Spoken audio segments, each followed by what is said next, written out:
حمزہ صاحب، میں کچھ صحافت کے بارے میں کچھ سیکھنا چاہتا ہوں، تو کیا سبھی لوگ ہی کیا کرنا ہوگا؟ تو انہوں نے کہا کہ نہیں، دیکھو صحافت یہ تو یہ ہے کہ آپ کسی اسکول سے جا کے سیکھیں، جو مطلب صحافت وغیرہ کے جو اسکول ہیں، کالجز ہیں یا یونیورسٹیز میں ڈپارٹمنٹ چلتے ہیں، تو انہوں نے کہا کہ ایک تو یہ ہے کہ آپ جا کے پہلے کتابی طور پر سیکھیں، اس کے بعد پریکٹیکل لائف میں آئیں۔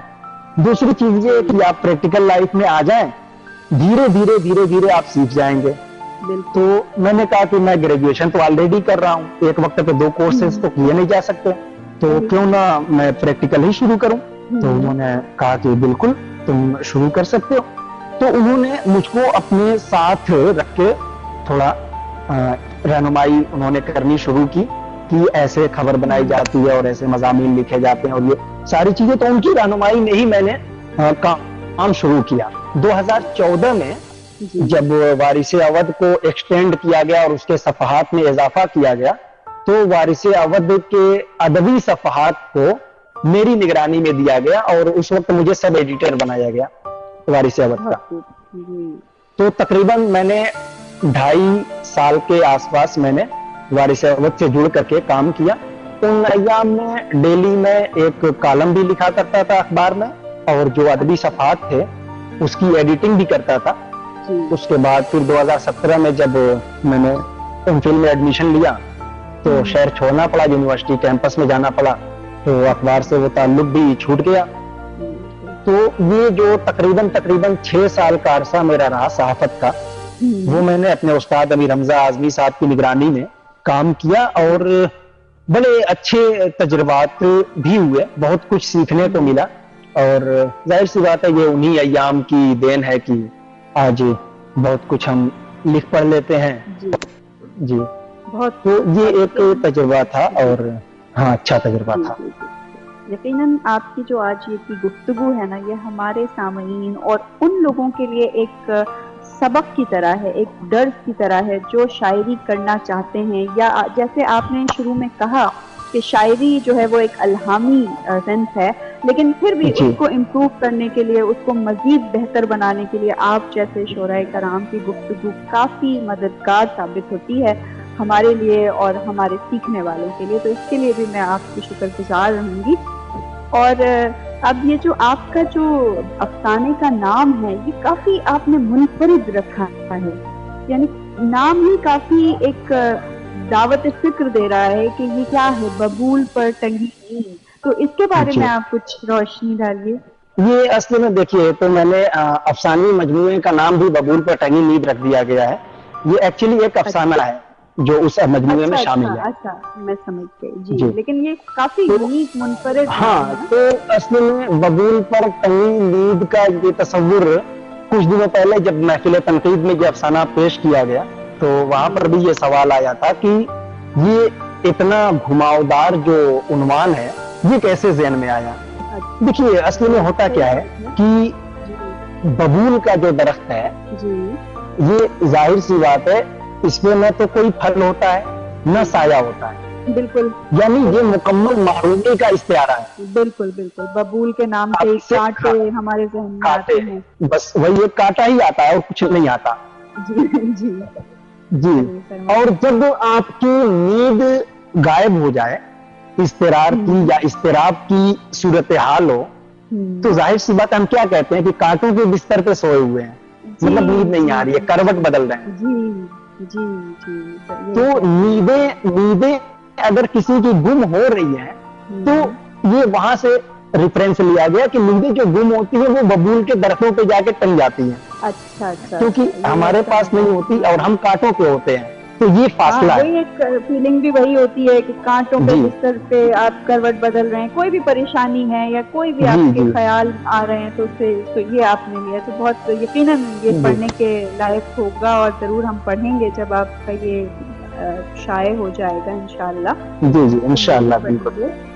اچھا، پروگرام کے شروع میں نے ایک کلام پڑھا آپ کا، لیکن وہ مجھے بہت زیادہ پسند آیا، تو میں یہ چاہوں گی کہ وہ آپ ہی اپنے انداز میں ہمیں سنائیں، کیونکہ میں نے ظاہر ہے اتنا اچھا نہیں پڑھا، تو آپ اس کو سنائیں، مجھے بہت پسند آیا یہ، میں تھک چکا ہوں، مجھے تھوڑی سی رہائی دے، تو یہ اگر آپ ہمیں سنائیں تو اپنے انداز میں۔ اس کا میں مطلب تھک چکا ہوں، مجھے تھوڑی یوں سی تھا کہ رہائی دے. میں تھک چکا جی ہوں، جی جی مجھے جی تھوڑی سی رہائی دے، سنائی دے مگر ایسے بھی مت سنائی دے، وہ بھی مت ہے. واہ، بہت سنائی دے مگر ایسے بھی مت سنائی دے. اور اس میں اور اشعار کیا تھے؟ نہیں ہے تاب، نہیں ہے تاب مجھے تیرے سخت لہجے کی، جی، نہیں ہے تاب مجھے تیرے سخت لہجے کی، سخت لہجے کی، خدا نہیں ہے نہ بن تاب مجھے تیرے سخت لہجے سخت کی، لہجے خدا نہ بن، خدا نہ بن، نہ مجھے ہی کبھی خدائی دے. کی خدائی. بہت نہیں ہے خوبصورت، تاب بہت مجھے تیرے سخت لہجے کی، سخت لہجے کی، خدا نہ بن، نہ مجھے ہی کبھی خدائی دے. جی، ادا و ناز الگ ہے مگر الگ ہے لحاظ مگر لحاظ رہے، ادا و ناز الگ ہے مگر لحاظ رہے، ادا و ناز کو ہرگز نہ کجدائی دے. واہ، بہت ادا و ناز الگ ہے مگر لحاظ رہے، ادا و ناز کو ہرگز نہ کجدائی دے. بہت جی بہت مجھے یہ بہت ہی ذاتی طور پہ مجھے یہ کلام بہت اچھا لگا. پتہ نہیں اس میں ایک بات جو خاص طور پہ یہ جو ورڈز آپ نے کہے ہیں نا، خدا نہ بن، نہ مجھے ہی کبھی خدائی دے، یہ بڑا جی ایک خوبصورت استعارہ ہے. مطلب آج کل آپ نے دیکھا ہوگا کہ کچھ بندوں میں جی بھی خدائی اس نام کا جی جی جی بہت وہ زیادہ ہو جاتا خدائی ہے. صفات لوگوں میں دکھائی دے رہی ہیں آج کل. جی، یہ بہت جی اچھا مجھے محسوس ہوا. بہت شکریہ، آپ نے ہماری خواہش بھی پوری کی. اور آپ مجھے یہ شکریہ. بتائیے کہ آپ ظاہر جی ہے ہمارے لیے اتنی دور سے آپ آئے، آپ نے ٹائم نکالا ہمارے ہم سے بات کی، تو کیا آپ پاکستان کے بارے میں آپ کیا کہنا چاہیں گے؟ دیکھیے، پاکستان کے تعلق سے تو سب سے پہلا جو حوالہ میں آپ کو بتاؤں، حقیقت میں جی ظاہر جی سی بات ہے، جی سوشل میڈیا کی جو ویب سائٹس ہیں وہاں جی پہ بہت سارے لوگوں سے ہم جڑے رہتے ہیں. تو جی جس وقت مجھے وارث اوت کے ادبی صفحات کی ذمہ داری دی گئی، جی. اس وقت پاکستان سے ایک ادبی گروپ کا میں حصہ تھا، آج بھی ہوں. وہ اچھا گروپ تھا حرف و صوت، اچھا اور اس کے جو ذمہ دار تھے، جو ایڈمن تھے، وہ پروفیسر سلمان باسط صاحب تھے. اچھا اس وقت وہ سعودی عرب میں کسی یونیورسٹی میں استاد ہوا کرتے تھے، پھر وہاں سے وہ یو ایس اے گئے، اور فی الحال تو وہ پاکستان میں اپنی خدمات دے رہے ہیں. اور اچھا. دوسری ایڈمن تھی شاہین کاظمی صاحبہ، شاہین جو کاظمی. سوئٹزرلینڈ میں ہے، اچھا وہاں پہ طبی خدمات دے رہی ہیں. تو اچھا ان دونوں سے میرے بڑے قریبی روابط تھے، اور میرا کیونکہ بالکل ابتدائی مرحلہ، تو آپ جانتے ہیں کوئی کام جب پہلے پال ہم کو ملتا ہے تو ہم بڑے گھبرائے ہوئے رہتے ہیں کہ یہ کام مجھ سے ہو پائے گا نہیں ہو پائے گا، کیا ہوگا. جی تو جس دن مجھ کو جوائننگ لیٹر دیا گیا ایز سب ایڈیٹر، میں گھر آیا تو میں نے سلمان باسط سر کو میسج کیا. میں کہا سر، مجھ کو اخبار میں یہ پوسٹ دی گئی ہے اور میں بڑا گھبرایا ہوا ہوں کہ میں کیا کروں اور کر پاؤں گا کہ نہیں کر پاؤں گا. تو سلمان باسط صاحب دنیا کا پہلا آدمی جس نے مجھ کو حوصلہ دیا کہ دانش صاحب آپ کیوں اتنا ٹینشن لے رہے ہیں، آپ کر لیں گے، اور اگر کوئی دقت ہوگی تو پھر ہم لوگ ہیں. تو اس سے مجھ کو اتنا حوصلہ ملا کہ میں مطلب بالکل مطمئن ہو گیا کہ نہیں، لیٹس ڈو، میں کر لوں گا، ہاں کروں گا میں. اس کے بعد اسی رات میں جی یہ فرسٹ موٹیویشن، اور اتنا اسٹرانگ موٹیویشن، جیسے آپ کے بغل میں کوئی کھڑا ہو کے آپ سے کہے کہ نہیں ٹھیک ہے، گو اہیڈ، میں یہاں پہ آپ کے لیے کھڑا ہوا ہوں، ٹھیک ہے آپ چلیے.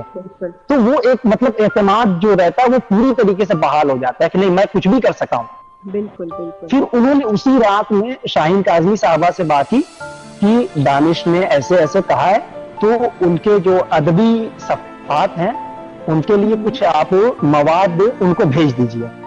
اور آپ یقین مانیے کہ اسی رات مجھ کو شاہین کاظمی صاحبہ نے 3 افسانے بھیجے، کچھ نظمیں بھیجی، اور شاید ایک مختصر سا مضمون کسی کا تھا وہ انہوں نے بھیجا. کہا کہ آپ شروعات کیجئے اور اس کے بعد پھر دیکھتے ہیں. تو وہ پہلا جو میں نے پیج سیٹ کروایا اپنی نگرانی میں، وہ پروفیسر سلمان باسط اور شاہین کاظمی صاحبہ کے تعاون سے ہوا. بالکل. اور اس کے بعد تو پھر دھیرے دھیرے اعتماد بحال ہوتا گیا اور وہ میں کرتا گیا.